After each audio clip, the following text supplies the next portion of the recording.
कुछ लोग तो सिर्फ काम याद ना रख पाने के कारण रात दिन दूसरों की डांट सुनते हैं। यदि आपकी भी ऐसी आदतें हैं तो संभल जाइए। आज ही बैठिए, शांति से अपनी बोली और सोच पर गौर कीजिए। क्या आप भी इन 5 वाक्यों में से किसी का काफी प्रयोग करते हैं? क्या इनमें से भी कुछ आदतों ने आपको जकड़ रखा है? यदि जकड़ रखा है तो तुरंत आज और अभी इन वाक्यों को छोड़ने का निर्णय लीजिए। इन आदतों को छोड़ने का निर्णय लीजिए और फिर से मत टालना कि अगले हफ्ते से छोड़ दूंगा या 1 महीने में छोड़ दूंगा, क्योंकि मित्रों, किसी भी शुभ कार्य के लिए कोई मुहूर्त खराब नहीं होता और हर वो दिन शुभ होता है जब इंसान कुछ अच्छा करने की ठान ले और अच्छा करने के लिए निकल पड़े। जब मैं सीडी को रिकॉर्ड कर रहा था, उस वक्त मेरी टीम के एक एसोसिएट मेरे साथ बैठे थे। उन्होंने मुझसे एक लाइन कही कि सर, जिस तरह से कंप्यूटर में एंटी वायरस सीडी होता है, उसी तरीके से आप इसको एंटी बहाना सीडी का नाम दे दो, क्योंकि आपने इस पूरी सीडी में बहाना बनाने वालों पर जमकर प्रहार किया है। मैं ये बात दिल से कहता हूं कि व्यक्तित्व की यदि कोई सबसे बड़ी बीमारी है तो वो बहानाइटिस है, एक्सक्यूजाइटिस है। और इसी बीमारी के कारण बहुत से काबिल लोग अपनी योग्यताओं के साथ अन्याय कर रहे हैं। मेरे अनुसार जब भी कोई इंसान बहाना बनाता है तो उसे खुद पे शर्मिंदगी महसूस करनी चाहिए, क्योंकि वो किसी और को नहीं वरन खुद को धोखा दे रहा है। अक्सर लोग बहानों से विफलताओं को ढक कर रखते हैं, मजबूत तर्क बनाकर पेश करते हैं, जिससे साबित हो सके कि दूसरों के मुकाबले उनके सामने ज्यादा मुश्किलें थी। यदि वाकई में आप सपनों को पाना चाहते हैं, मंजिलों को छूना चाहते हैं, अपनी सपनों की दुनिया को हकीकत में बदलना चाहते हैं, तो आपको ये बहाने छोड़ने होंगे। क्या आपको भी लगता है कि आपकी दुनिया दूसरे लोगों की दुनिया से ज्यादा कठिन है? तो मैं अगले 10-15 लोगों के उदाहरण आपके सामने देना जा रहा हूं, जिनके बाद आपको यकीन हो जाएगा कि आपके सारे बहाने खोखले हैं और उनमें कोई दम नहीं है। आपका शुद्धिकरण करने के लिए सबसे पहले आपके बहानों का अंतिम संस्कार करना जरूरी है, जो कि मैं करने जा रहा हूं। मैं ऐसे ऐसे नाम आपके सामने बताऊंगा जिनके सामने आपसे ज्यादा तकलीफें थी, जिनका जीवन आपसे ज्यादा कठिन था और जिनके सामने आपसे ज्यादा मुश्किलें थी, फिर भी उन्होंने सिर्फ एक अच्छा काम किया। कोई बहाना बनाने की बजाय डटे रहे, जुटे रहे, लड़ते रहे, पूरी ताकत से, पूरी योग्यता से, बिना कोई बहाना बनाए। और इसीलिए वो आज शिखर पे हैं और इसीलिए वो इतने महत्वपूर्ण हैं कि इस वक्त मैं यहां इस सीडी में उनके नाम की चर्चा कर रहा हूं। कुछ लोग एक बहाना बनाते हैं कि हमें उचित शिक्षा लेने का अवसर नहीं मिला।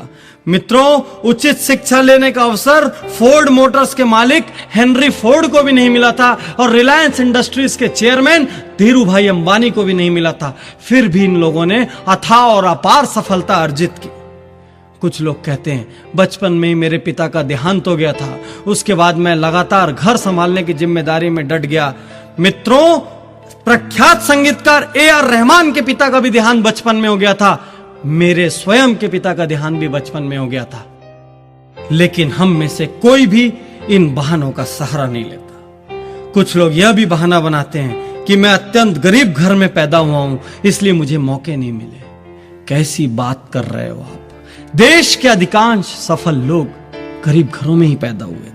किसी और का नाम न लें तो पूर्व राष्ट्रपति APJ अब्दुल कलाम इतने गरीब घर में पैदा हुए थे कि उनकी शिक्षा का खर्च भी दूसरे लोगों ने वहन किया था। कौन सा बहाना बनाएंगे आप? कौन सा बहाना बनाएंगे आप? मैं आपके सारे बहानों की सर्जरी कर दूंगा। कुछ लोग कहते हैं मैं बचपन से लगातार अस्वस्थ रहता था। अरे, ऑस्कर विजेता अभिनेत्री मर्ली मेटलिन भी बचपन से बहरी थी और अस्वस्थ थी। कुछ कहते हैं कि मैंने साइकिल पर घूमकर आधी जिंदगी गुजारी, तो आप सुन लीजिए कि निरमा के करसन भाई पटेल, जो आज करोड़पति हैं, अरबपति हैं, उन्होंने भी साइकिल पे निरमा बेचते हुए आधी जिंदगी गुजारी। कुछ लोग कहते हैं कि एक दुर्घटना में अपाहिज होने के बाद मेरी हिम्मत चली गई, तो आप जान लीजिए कि प्रख्यात नृत्यांगना सुधा चंद्रन के पैर भी नकली हैं। कुछ लोग कहते हैं कि बचपन से मेरी बुद्धि तेज नहीं थी। अरे, आप यह जान लो कि थॉमस एल्वा एडिसन को बचपन में उनकी स्कूल से मंद बुद्धि होने के कारण निकाल दिया गया था और उस मंद बुद्धि व्यक्ति ने 40 से ज्यादा आविष्कार किए। कुछ लोग कहते हैं कि मैं इतनी बार हार चुका हूं कि अब हिम्मत नहीं बची। अब्राहम लिंकन का उदाहरण याद करो। 15 बार चुनाव हारने के बाद वह व्यक्ति राष्ट्रपति बना और इतिहास में स्वर्णाक्षरों में अपना नाम अंकित कर दिया। कुछ लोग कहते हैं मुझे ठीक से इंग्लिश नहीं आती। अरे आज के राजनेता लालू यादव को भी ठीक से इंग्लिश नहीं आती, वो हार्वर्ड और ऑक्सफोर्ड वाले लोगों के बीच में जाकर अपनी बात रखते हैं। कुछ लोग कहते हैं कि मुझे बचपन से परिवार की जिम्मेदारी उठानी पड़ी। स्वर साम्राज्ञी लता मंगेशकर को भी बचपन से परिवार की जिम्मेदारी उठानी पड़ी थी, यहां तक कि उन्होंने पहला गाना भी इसलिए गाया था क्योंकि उस दिन उनके घर में पैसों की सख्त जरूरत थी।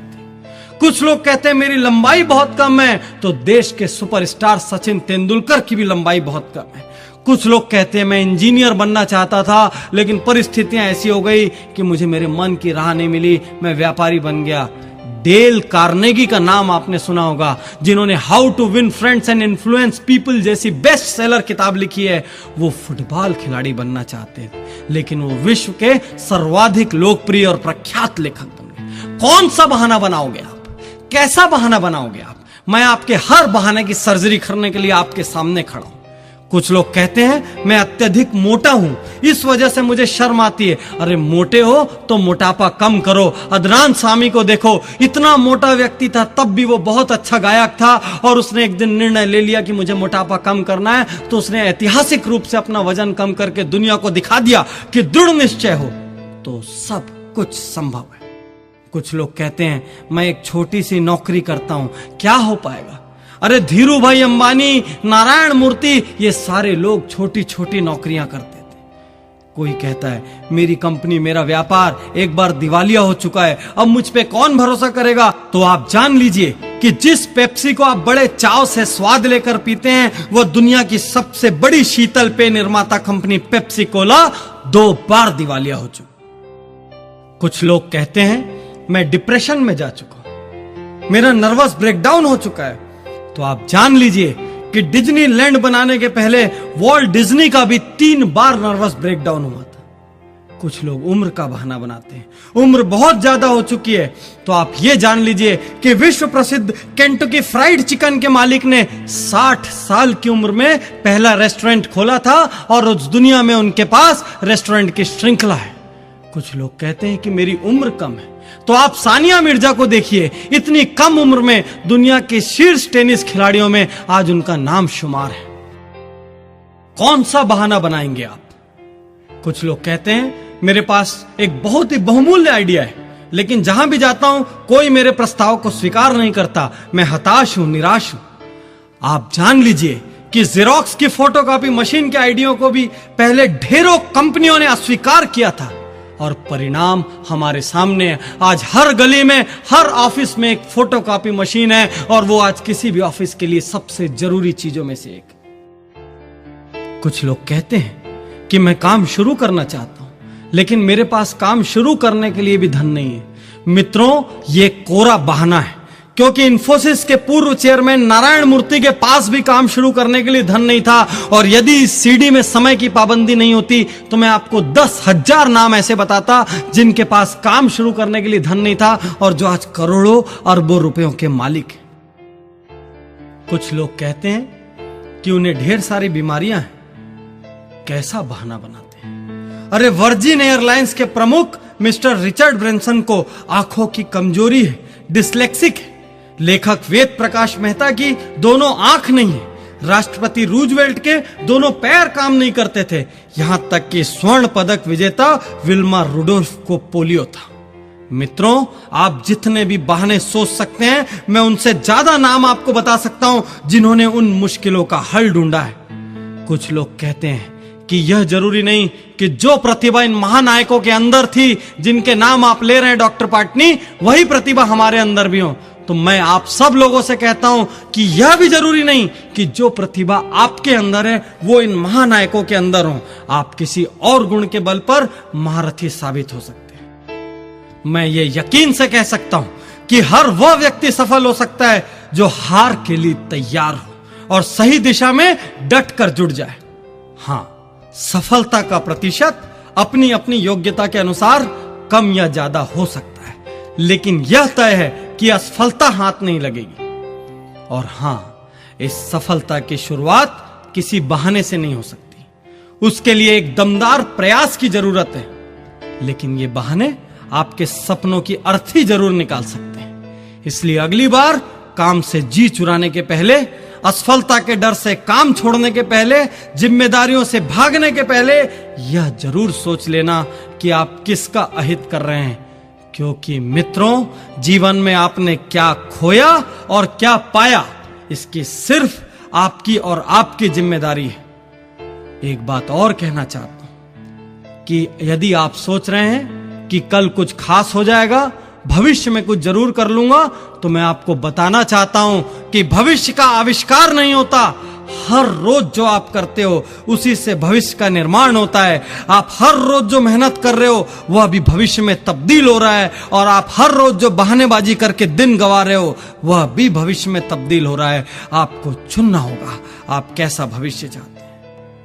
एक कड़वी सी बात कहना चाहता हूं कि कल यदि आपके माता पिता आपके जैसी संतान होने पर अफसोस करें, कल यदि आपकी पत्नी आपके जैसा पति पाने पर अफसोस करे, और कल यदि आपका बच्चा आपको पिता कहने में अफसोस करे, तो इसके जिम्मेदार सिर्फ आप होंगे।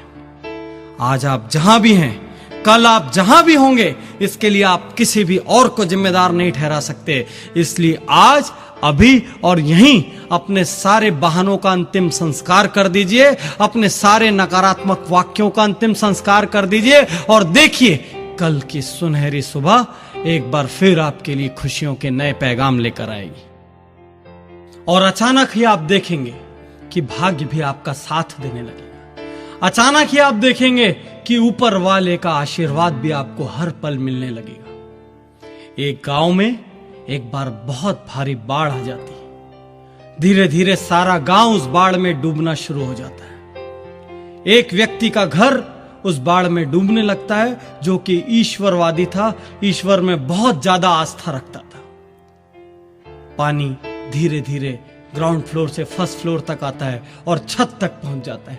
वो व्यक्ति दौड़कर छत पर चला जाता है अपनी जान बचाने के लिए। धीरे धीरे पानी छत में भरने लगता है। इतने में वहां एक नाव आती है और वो लोग उससे कहते हैं कि इस नाव में आ जाओ, जान बच जाएगी। वह व्यक्ति जवाब देता है, अरे मुझे नाव की कोई जरूरत नहीं, मेरी तो जान भगवान बचाएंगे, मैं उनका बड़ा प्रिय बंदा हूं। वह नाव आगे निकल जाती है। धीरे धीरे पानी और भरने लगता है। इतने में एक और नाव आती है। वो व्यक्ति कमर तक पानी में डूब चुका होता है। उस नाव से लोग फिर चिल्लाते हैं, अरे इस नाव में आ जाओ, कुछ ही मिनटों के भीतर तुम पानी में डूब जाओगे, तुम्हारी जान चली जाएगी। वो व्यक्ति फिर से वही जवाब देता है कि अरे मुझे तुम्हारी नाव की कोई जरूरत नहीं, मैं उस भगवान का प्रिय बंदा हूं, वही मेरी जान बचाएंगे। यह सुनकर वो लोग हंसते हैं और वो नाव भी आगे चली जाती है। पानी उस व्यक्ति की गर्दन तक आ चुका होता है। इतने में ऊपर से एक हेलीकॉप्टर आता है। उस हेलीकॉप्टर से सैनिक रस्सी फेंकते हैं, उस आदमी को चिल्लाते हैं, इस रस्सी को पकड़ो और ऊपर हेलीकॉप्टर में आ जाओ। वह मूर्ख फिर से जवाब देता है कि मुझे तुम्हारे हेलीकॉप्टर की कोई जरूरत नहीं, मेरी रक्षा करने के लिए तो खुद भगवान बैठे हैं। और कुछ ही मिनटों के बाद पानी में डूबने से उसकी मौत हो जाती है। वह व्यक्ति ईश्वर के दरबार में पहुंचता है, स्वर्गलोक में पहुंचता है, भगवान के सामने बड़ा झल्लाया हुआ, फनफनाया हुआ भगवान से कहता है, हे भगवान, तुमने मुझे धोखा दिया। मैंने सारा जीवन हर पल पूरी ईमानदारी से तुम्हारी आराधना की, और जब मैंने पहली बार कुछ मांगा मैं मरने वाला था, लेकिन तुमने मेरी जान नहीं बचाई। भगवान, तुमने मुझे बहुत बड़ा धोखा दिया। भगवान कहते हैं, अरे मूर्ख, तेरे घर जो 2 नाव और 1 हेलीकॉप्टर आया था वो मैंने ही भेजा था। मैं बहुत सारे अलग अलग रूप में तुझको बचाना चाहता था, लेकिन यदि तू ही नहीं बचना चाहेगा, आलस्य करके बैठा रहेगा, ठंडा होकर बैठा रहेगा, तो फिर मैं भी तेरी कोई मदद नहीं कर सकता। मैंने तुझे 3 बार बचने के रास्ते दिए, लेकिन तू स्वयं बचने के लिए कर्म नहीं करेगा तो मैं भी तेरी कोई मदद नहीं करूंगा। यह सच जान ले। तो मित्रों, सार यह है कि ऊपर वाला भी कर्मवीरों की मदद करता है। यदि आप हाथ पर हाथ रखकर भाग्य के भरोसे अपने घर पर बैठे हैं तो उठ जाइए। बाहर निकल आइए।